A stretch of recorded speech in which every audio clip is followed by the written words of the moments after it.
بسم اللہ الرحمن تو پتہ چلا کہ نہ رکوع و سجود و قیام نماز ہی صرف عبادت ہے۔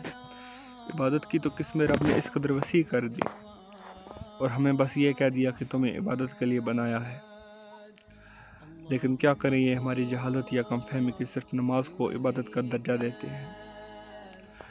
نہیں، وہ ہر طریقے کو قبول کرنے والا ہے۔ ان طریقوں میں سے یہ طے کر دیا کہ روح عبادت صرف وہی قرار پائے گی جو آنسوؤں کے ساتھ ہوگی۔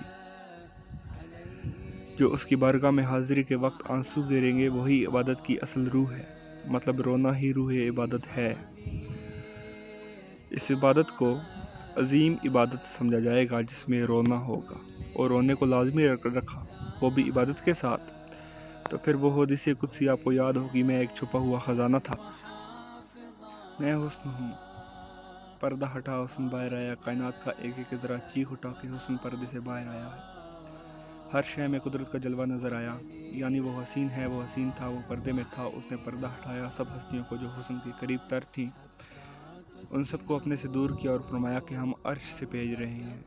وہ ہستیاں جو اس حسن ازل کے قریب تھیں اب ان کو ہجر ملا، ہجرت واقع ہوئی، ابھی وصال تھا، ہر شے اپنے معشوق سے قریب تھی، جس سے عشق تھا اس سے دوری ہوئی کہ تو عشق کی معراج یہ ہوئی کہ جب محبوب سے دوری ہو جائے تو تڑپا جائے۔ اب جو حسن ہے اس کی ادا یہ ہے کہ جو مجھ سے عشق کرے وہ میرے ہجر میں تڑپے، اور وہ میرے ہجر میں تڑپے تو میں اس کو تڑپتا دیکھ کر ناز کروں کہ یہ میری محبت میں تڑپ رہا ہے، مجھ سے ملنے کی تمنا میں تڑپ رہا ہے۔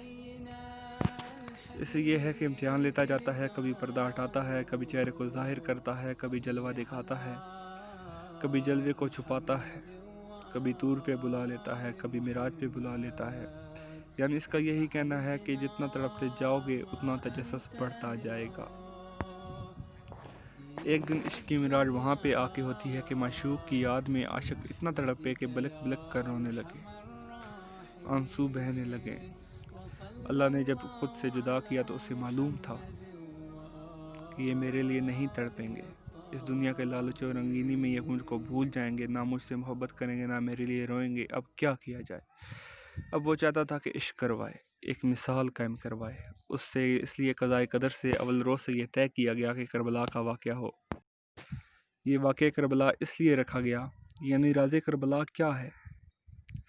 یہ جو اتنے انسان، اتنے آدم کی اولاد بنا کر بھیج رہا ہوں، یہ مجھ سے عشق کریں گے ہی نہیں، کر ہی نہیں سکتے۔ کیا دنیا کا کوئی انسان یہ دعویٰ کر سکتا ہے جیسے آدم اپنے ہجر میں تڑپے کوئی اور تڑپا ہو؟ اللہ کی یاد میں نوح نے جیسے 900 برس تک آنسو بہائے، کوئی انسان 50 برس اللہ کی یاد میں رویا ہو؟ دنیا کا کوئی انسان یہ دعویٰ نہیں کر سکتا کہ وہ اپنے رب سے عشق کرتا ہے۔ جیسے تم نے دیکھا ہی نہیں تم اس سے عشق کیا کرو گے؟ جو توحید کا مفہوم نہیں سمجھتا وہ عشق کیا کرے گا؟ اتنا ہی معلوم ہے نا کہ رسول معظم نے بتایا وہ ایک ہے، اس سے آگے کیا جانتے ہو؟ وہ قادر ہے جس چیز پر چاہے کلام پیدا کر دے، وہ مطلق ہے، وہ ہے ہی ہے، وہ ہمیشہ سے تھا، ہمیشہ سے رہے گا، اس سے زیادہ آپ کیا جانتے ہو؟ عشق تو وہ کرے جو رب سے عبادت میں قیام ہو تو اتنا لرزے کہ آنکھوں سے جاری آنسو، چہرے کا رنگ متغیر۔